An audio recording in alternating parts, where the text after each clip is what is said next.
NCERT Grade 12 English Flamingo Textbook Chapter 2 Lost Spring Stories of Stolen Childhood. Lost Spring, about the author. Anis Jung, 1964, was born in Rourkela and spent her childhood and adolescence in Hyderabad. She received her education in Hyderabad and in the United States of America. Her parents were both writers. Anis Jung began her career as a writer in India. She has been an editor and columnist for major newspapers in India and abroad, and has authored several books. The following is an excerpt from her book titled Lost Spring Stories of Stolen Childhood. Here she analyzes the grinding poverty and traditions which condemn these children to a life of exploitation. Sometimes I find a rupee in the garbage. Why do you do this? I ask Sahib, whom I encounter every morning scrounging for gold in the garbage dumps of my neighborhood. Sahib left his home long ago. Set amidst the green fields of Dhaka, his home is not even a distant memory. There were many storms that swept away their fields and homes. His mother tells him that's why they left, looking for gold in the big city where he now lives. I have nothing else to do, he mutters, looking away. Go to school, I say glibly, realizing immediately how hollow the advice must sound. There is no school in my neighborhood. When they build one, I will go. If I start a school, will you come? I ask, half joking. Yes, he says, smiling broadly. A few days later, I see him running up to me. Is your school ready? It takes longer to build a school, I say, embarrassed at having made a promise that was not meant. But promises like mine abound in every corner of his bleak world. After months of knowing him, I ask him his name. Sahib e Alam, he announces. He does not know what it means. If he knew its meaning, Lord of the Universe, he would have a hard time believing it. Unaware of what his name represents, he roams the streets with his friends, an army of barefoot boys who appear like the morning birds and disappear at noon. Over the months, I have come to recognize each of them. Why aren't you wearing chappals? I asked one. My mother did not bring them down from the shelf. He answers simply. Even if she did, he will throw them off, adds another, who is wearing shoes that do not match. When I comment on it, he shuffles his feet and says nothing. I want shoes, says a third boy who has never owned a pair all his life. Traveling across the country, I have seen children walking barefoot in cities on village roads. It is not lack of money, but a tradition to stay barefoot, is one explanation. I wonder if this is only an excuse to explain away a perpetual state of poverty. I remember a story a man from Udupi once told me. As a young boy, he would go to school past an old temple where his father was a priest. He would stop briefly at the temple and pray for a pair of shoes. 30 years later, I visited his town and the temple, which was now drowned in an air of desolation. In the backyard, where lived the new priest, there were red and white plastic chairs. A young boy, dressed in a grey uniform, wearing socks and shoes, arrived panting and threw his school bag on a folding bed. Looking at the boy, I remembered the prayer another boy had made to the goddess when he finally got a pair of shoes. Let me never lose them. The goddess had granted his prayer. Young boys like the son of the priest now wore shoes, but many others, like the rag pickers in my neighborhood, remained shoeless. My acquaintance with the barefoot rag pickers leads me to Simapuri, a place on the periphery of Delhi, yet miles away from it metaphorically. Those who live here are squatters who came from Bangladesh back in 1971. Sahib's family is among them. Simapuri was then a wilderness. It still is, but it is no longer empty.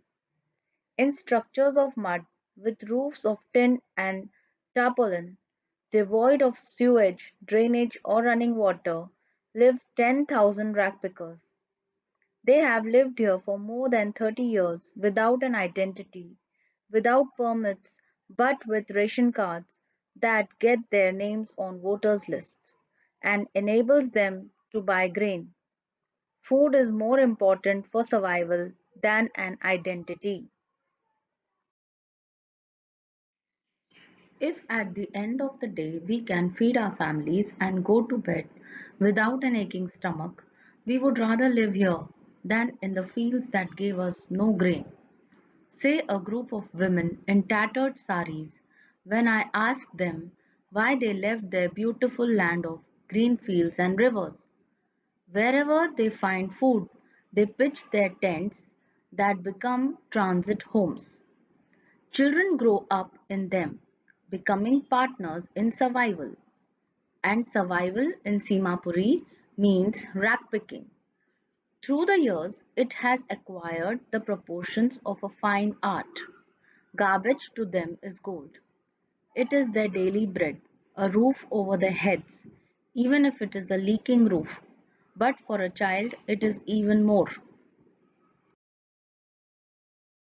I sometimes find a rupee, even a 10 rupee note, Sahib says, his eyes lighting up.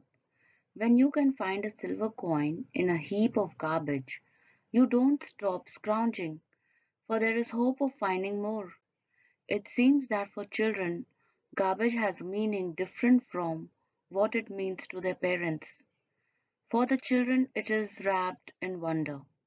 For the elders, it is a means of survival. One winter morning, I see Sahib standing by the fenced gate of the neighborhood club, watching two young men dressed in white playing tennis. I like the game, he hums, content to watch it standing behind the fence. I go inside when no one is around, he admits. The gatekeeper lets me use the swing. Sahib too is wearing tennis shoes that look strange over his discolored shirt and shorts. Someone gave them to me, he says in the manner of an explanation. The fact that they are discarded shoes of some rich boy who perhaps refused to wear them because of a hole in one of them does not bother him. For one who has walked barefoot, even shoes with a hole is a dream come true. But the game he is watching so intently is out of his reach. This morning, Sahib is on his way to the milk booth. In his hand is a steel canister. I now work in a tea stall down the road, he says, pointing in the distance. I am paid 800 rupees and all my meals. Does he like the job? I ask. His face, I see, has lost the carefree look. The steel canister seems heavier than the plastic bag he would carry so lightly over his shoulder. The bag was his. The canister belongs to the man who owns the tea shop. Sahib is no longer his own master. I want to drive a car. Mukesh insists on being his own master. I will be a motor mechanic, he announces. Do you know anything about cars? I ask. I will learn to drive a car, he answers, looking straight into my eyes. His dream looms like a mirage amidst the dust of streets that fill his town, Firozabad, famous for its bangles. Every other family in Firozabad is engaged in making bangles. It is the center of India's glass blowing industry, where families have spent generations working around furnaces, welding glass, making bangles for all the women in the land, it seems. Mukesh's family is among them. None of them know that it is illegal for children like him to work in the glass furnaces with high temperatures, in dingy cells without air and light. That the law, if enforced, could get him and all those 20,000 children out of the hot furnaces where they slog their daylight hours, often losing the brightness of their eyes. Mukesh's eyes beam as he volunteers to take me home, which he proudly says is being rebuilt. We walk down stinking lanes choked with garbage, past homes that remain hovels with crumbling walls, wobbly doors, no windows, crowded with families of humans and animals coexisting in a primeval state. He stops at the door of one such house, bangs a wobbly iron door with his foot, and pushes it open. We enter a half built shack. In one part of it, thatched with dead grass, is a firewood stove over which sits a large vessel of sizzling spinach leaves. On the ground, in large aluminium platters, are more chopped vegetables. A frail young woman is cooking the evening meal for the whole family. Through eyes filled with smoke, she smiles. She is the wife of Mukesh's elder brother. Not much older in years, she has begun to command respect as the Bahu, the daughter in law of the house, already in charge of three men, her husband, Mukesh, and their father. When the older man enters, she gently withdraws behind the broken wall and brings her wheel closer to her face. As custom demands, daughters in law must wheel their faces before male elders. In this case, the elder is an impoverished bangle maker. Despite long years of hard labor, first as a tailor, then a bangle maker, he has failed to renovate a house, send his two sons to school. All he has managed to do is teach them what he knows, the art of making bangles. It is his karam, his destiny, says Mukesh's grandmother, who has watched her own husband go blind with the dust from polishing the glass of bangles. Can a God given lineage ever be broken? She implies. Born in the caste of bangle makers, they have seen nothing but bangles in the house, in the yard, in every other house, every other yard, every street in Firozabad. Spirals of bangles, sunny gold, paddy green, royal blue, pink, purple, every color born out of the seven colors of the rainbow, lie in mounds in unkempt yards, are piled on four-wheeled handcarts pushed by young men along the narrow lanes of the shanty town, and in dark hutments next to lines of flames of flickering oil lamps sit boys and girls with their fathers and mothers welding pieces of colored glass into circles of bangles. Their eyes are more adjusted to the dark than to the light outside. That is why they often end up losing their eyesight before they become adults. Savita, a young girl in a drab pink dress, sits alongside an elderly woman, soldering pieces of glass. As her hands move mechanically like the tongs of a machine, I wonder if she knows the sanctity of the bangles she helps make. It symbolizes an Indian woman's suhag, auspiciousness in marriage.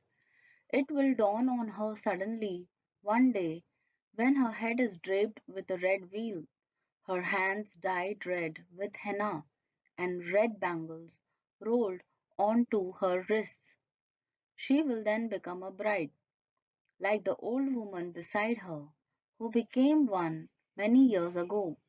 She still has bangles on her wrist, but no light in her eyes. एक वक्त शेर भर खाना भी नहीं खाया, she says in a voice drained of joy. She has not enjoyed even one full meal in her entire lifetime. That's what she has reaped. Her husband, an old man with a flowing beard, says, I know nothing except bangles. All I have done is make a house for the family to live in. Hearing him, one wonders if he has achieved what many have failed in their lifetime. He has a roof over his head. The cry of not having money to do anything except carry on the business of making bangles, not even enough to eat, rings in every home. The young men echo the lament of their elders. Little has moved with time, it seems, in Firozabad. Years of mind numbing toil have killed all initiative and the ability to dream. Why not organize yourselves into a cooperative? I ask a group of young men who have fallen into the vicious circle of middlemen who trapped their fathers and forefathers. Even if we get organized, we are the ones who will be hauled up by the police, beaten and dragged to jail for doing something illegal. They say there is no leader among them, no one who could help them see things differently. Their fathers are as tired as they are. They talk endlessly in a spiral that moves from poverty to apathy to greed and to injustice. Listening to them, I see two distinct worlds. One of the family together, they have imposed the baggage on the child that he cannot put down. Before he is aware, he accepts it as naturally as his father. To do anything else would mean to dare, and daring is not part of his growing up. When I sense a flash of it in Mukesh, I'm cheered. I want to be a motor mechanic, he repeats. He will go to a garage and learn. But the garage is a long way from his home. I will walk, he insists. Do you also dream of flying a plane? He is suddenly silent. No, he says, staring at the ground. In his small murmur, there is an embarrassment that has not yet turned into regret. He is content to dream of cars that he sees hurtling down the streets of his town. Few airplanes fly over Firozabad. Enjoy the video. Do like, share, comment, and subscribe to my channel.